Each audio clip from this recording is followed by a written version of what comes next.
নমস্কার বন্ধুরা, আপনাদের সবাইকে স্বাগত জানাই।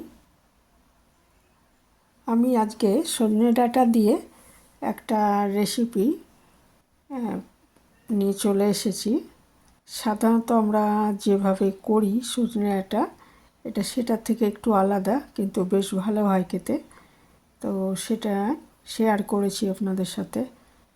আপনারা অনেকেই হয়তো করেন এইভাবে। তো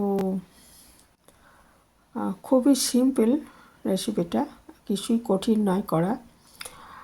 এর জন্য প্রথমে আমি কিছুটা ডাল, মুগ ডাল ভালো করে ধুয়ে ভিজিয়ে রেখেছিলাম। মুগ ডাল ভিজতে বেশি সময় লাগে না।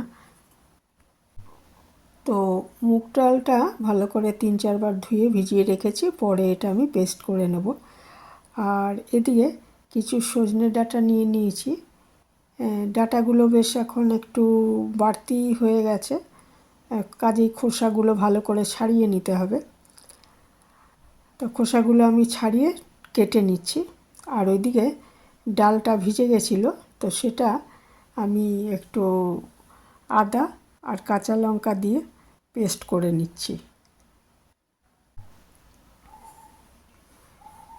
আর এদিকে আমি সজনে ডাঁটাগুলো কেটে খোসা ছাড়িয়ে টুকরো করে কেটে ভালো করে ধুয়ে নিয়েছি। খোসাগুলো ভালো করে ছাড়িয়ে নিতে হবে, নাহলে তিতো লাগবে।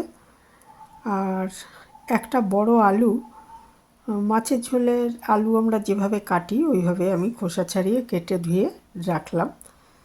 আর ওইদিকে মুগ ডালটা আমি পেস্ট করে নিয়েছি গ্রাইন্ডারে।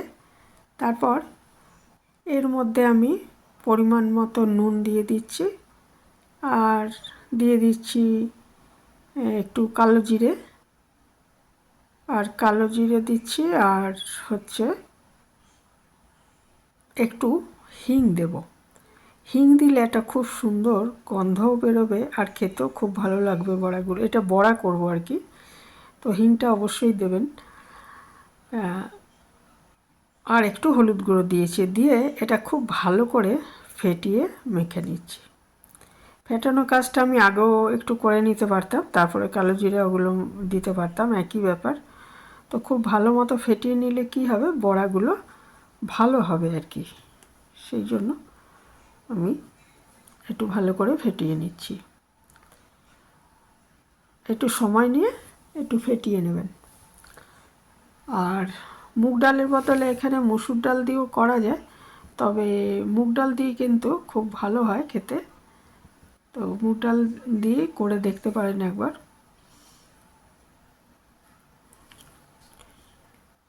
আর ফেটানোর কাজ হয়ে গেলে এদিকে আমি ওটা রেখে দিলাম।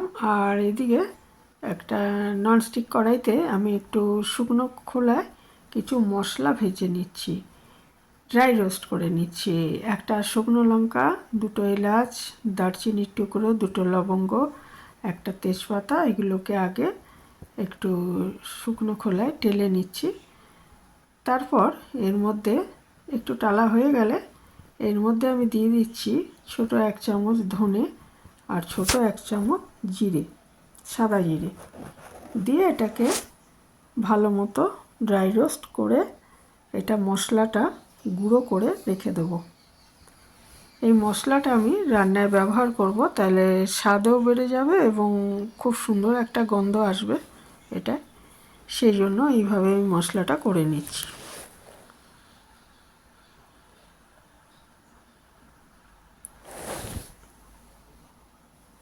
এটা হয়ে গেছে ভাজা, আমি নামিয়ে রাখলাম।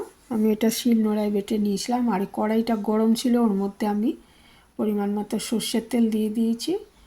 দিয়ে এবারে আমি বড়াগুলো, তেলটা গরম হলে, তাড়াতাড়ি গরম হয়ে গেছে কারণ কড়াই গরমই ছিল, তারপরে আমি বড়াগুলো ভালো করে 2 পিঠ ভেজে নিচ্ছি। কোনো তরকারিতে বা সবজি রান্নার সময় যখন আমরা বড়া ভাজা দিই, তখন সেই বড়া ভাজাটা অতটা কড়া ভাজা হবে না, যতটা আমরা বড়া ভাজা খাওয়ার জন্য করি। একটু কম ভাজতে হবে আর কি। 2 পিঠ আমি লাল করে ভেজে নিয়েছি, কিন্তু সেইভাবে খুব কড়া করে ভাজিনি, তাহলে খেতে ভালো লাগবে। ওইটা মানে ঝোলটা আর কি ঢুকবে ঠিক মতো, সেই জন্য খুব কড়া করে ভাজবো না, কিন্তু দু পিঠ মোটামুটি ভালো করে ভেজে নেব। আমি আস্তে আস্তে ভেজে নিচ্ছি এগুলো। এরকম বড়া ভাজা কিন্তু আরেকটু কড়া করে ভেজে সেটা এমনি ডালের সাথে খেতেও খুব ভালো লাগে। দেখুন আমি মশলাটা করে রেখেছি, গুঁড়িয়ে রেখেছি, আর এদিকে সমস্ত বড়াগুলো আমি একে একে ভেজে নিয়েছি। তো বড়াগুলো ভাজা হয়ে গেছে। এইবারে ওই বড়া ভাজার তেলটা ছিল, তার মধ্যে আমি একটু কালো জিরে ফোড়ন দিয়ে দিলাম। আর তারপর আমি এর মধ্যে আলু দিয়ে দিচ্ছি, যে আলুটা কেটে ধুয়ে রেখেছিলাম সেটা দিয়ে নুন আর হলুদ দিয়ে দিলাম।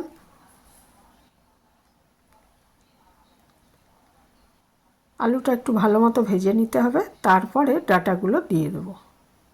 ইচ্ছে করলে এখানে কেউ বেগুনও দিতে পারেন। তো বেগুনটা যদি দেন তাহলে ডাঁটার সাথে দেবেন, আলুর সাথে দিলে বেগুনটা গলে যাবে আগে।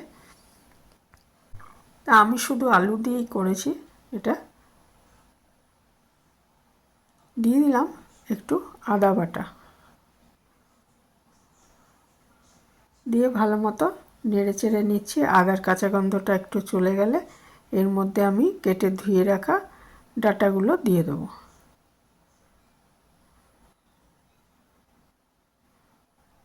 ডাঁটাগুলো দিলে আলুটা একটু এর মধ্যে কিছুটা ধরুন ভাজা হয়ে গেছে, কারণ ডাঁটাগুলো সেদ্ধ হতে এমন কিছু সময় লাগবে না, সেই জন্য আমি আলুটা আগে ভেজে নিলাম, তারপরে ডাঁটা দিলাম, দিয়ে ভালো মতো সাঁতলে নিচ্ছি। এই সময় আমি এই যে গুঁড়োটা করে রেখেছি, মশলা ড্রাই রোস্ট করে রেখেছি, গরম মশলা এবং জিরে আর ধনে, সেটা মশলাটা অর্ধেকটা মতো আমি এর মধ্যে দিয়ে দিচ্ছি, বাকি অর্ধেকটা আমি লাস্টে দেব।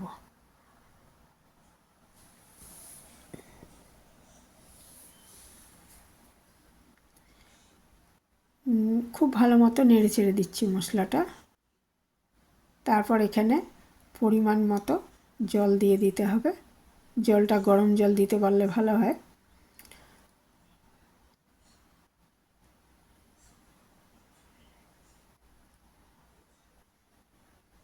তা আমি যেরকম ঝোল রাখবো সেই হিসাবে জলটা আমাকে দিতে হবে, আর ওইদিকে তরকারিগুলো সেদ্ধ হবে সেই বুঝে আমাকে দিতে হবে। আমি একটু ঝোল রাখবো সামান্য, সেই জন্য আমি একটু জল একটু দিয়ে দিয়েছি।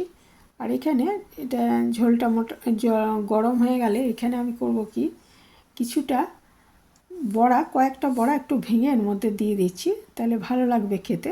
আর বাকিগুলো আমি আস্ত অবস্থায় পরে দেব। কয়েকটা আমি 4-5টা ভেঙে এটার মধ্যে দিয়ে দিলাম, দিয়ে এবারে ঢাকা দিয়ে আমি 4-5 মিনিট একটু এটা ফুটিয়ে নেব, যাতে আলু আর ডাঁটা সেদ্ধ হয়ে যায়, মোটামুটি সেদ্ধ হয়ে যায়।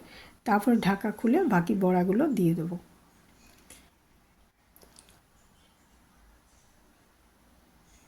ঢাকা দিয়ে আমি 4-5 মিনিট রান্না করে নিচ্ছি।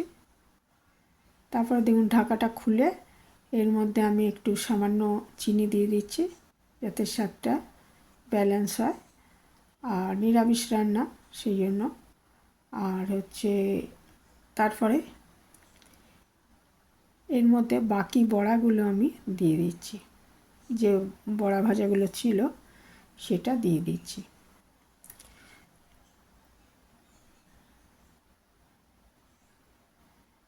হিং দেওয়ার ফলে বড়াগুলো কিন্তু খেতে খুব ভালো হয়েছিল।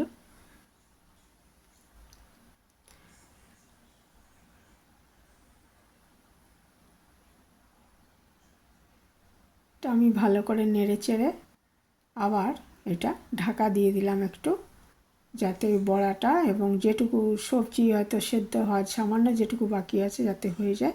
2-3 মিনিট পর ঢাকাটা খুলে আমি বাকি মশলাটা দিয়ে দিলাম, ভাজা মশলাটা, এবং দিয়ে দিচ্ছি 1 চামচ ঘি, দিয়ে ভালো করে নাড়াচাড়া করে আমি গ্যাসটা বন্ধ করে ঢাকা দিয়ে আবার আরও 2 মিনিট রেখে দেবো, যাতে মশলার গন্ধ এবং ঘিয়ের গন্ধ পুরো ইয়েটার মধ্যে, সবজিটার মধ্যে চলে আসে। তাই এইভাবে করে দেখতে পারেন, খুবই ভালো লাগবে গরম ভাতে। আর খুবই হেলদি একটা রেসিপি, সজনে ডাঁটা আমরা জানি যে পক্সের জন্য খুবই ভালো। পক্স যাতে না হয় সেই জন্য আমরা সজনে ডাঁটা, সজনে ফুল যদি খাওয়া যায়, সজনে ফুলের টাইম তো শেষ হয়ে গেছে। কয়েকটা আমি লঙ্কা লাস্টে দিয়ে দিয়েছি, আর তো একটু শুকনো লঙ্কা গুঁড়ো দেওয়া হয়েছে, বড়ার মধ্যে কাঁচা লঙ্কা রয়েছে বা দেওয়া হয়েছিল। তো এই ছিল আমার আজকের রেসিপি, এখানেই শেষ করছি। নতুন বন্ধুকে এসে থাকলে চ্যানেলটা সাবস্ক্রাইব করা অনুরোধ রইল, আর পুরনো বন্ধুদের আমার অনেক ধন্যবাদ আমার পাশে থাকার জন্য।